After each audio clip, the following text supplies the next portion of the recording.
what is a jet card exactly?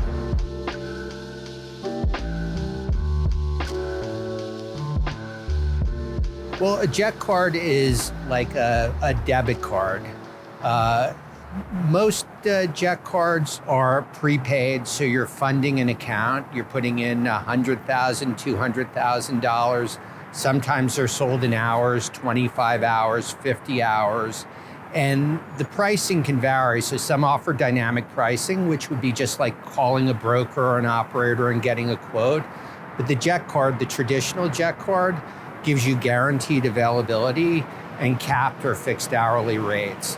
So you give them the $200,000, you know that your rate for a light jet is X and your rate for a mid-sized jet is Z. And as long as you book at least 48 or 72 hours before, that's your costs. And what they do is they take the money out of the account or the hours as you fly.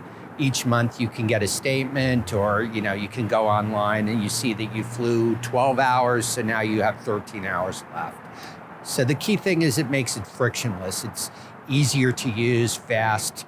Instead of having to call, wait for somebody to come back with quotes, basically email, 2 minutes later, your flight's confirmed. But also jet cards, quite a few of them offer what they call guaranteed recovery. So if your flight gets canceled, there's a mechanical, the pilot gets sick, the company gets you a recovery aircraft at no additional charge. So if you're chartering on a one-off basis, typically you get a requote. If it's on that same day, you might end up having to pay a few $1,000s, 50% more. The other thing too is jet cards, some of them, they include guaranteed Wi-Fi, guaranteed pets. So there's some different amenities, including catering and things like that. Okay, so who would be a good candidate for a jet card? Well, people who use jet cards value their time, right? So it makes the booking process very easy. A lot of people think because they're buying 25 or 50 hours, they're getting lower rates, and that's not necessarily the case, but it's somebody who wants convenience. It's somebody who wants guaranteed availability, that they know as long as they're booking 72 hours before and it's not a peak day and it's within the primary service area. So there are different rules and regulations. These contracts go on for dozens of pages, but they know as long as that they're booking within the parameters, done, they don't have to go back and forth. Okay, great. And is there anything that people should watch out for? Like, is there too good to be true jet cards? And how do you know that the company will still be around? Well, I think the biggest challenge in this industry, it's aviation and it's private aviation. If you look at the airlines go bankrupt, airlines go out of business. It's not that they were a scam necessarily. There are certainly scams, but it's a tough business to make money in. And so there's a risk, but there's also a risk for the provider, because if I'm telling you, I'm selling you a jet card where you're buying 25 hours, as long as you book 48 hours before, you're paying $7,000 an hour. I now have to fly you and make sure it costs me less. So that's the risk for the provider. The risk for the customer is that I'm not in business when you call.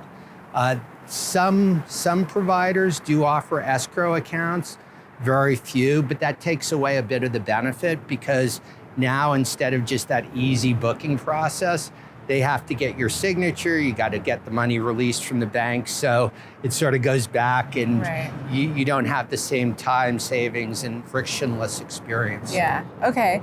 So what are some resources, how would somebody go about purchasing a jet card? Well, typically, the first place you go is you hear from friends. So a friend flies with this company or that company. Then people tend to, go to Google and they'll research and they'll find a couple more companies. And then private jet card comparisons, we're a buyer's guide. We have over 80 different jet card and fractional programs in our database, and over 500 different program options. And you can compare it by 65 variables. The reason people come to us is after they made a few different phone calls and they've talked to the companies, they get really confused and they're looking for someone to help sort it out. And really the value we provide is we save them time, because they can request a custom analysis. They tell us what we're looking for.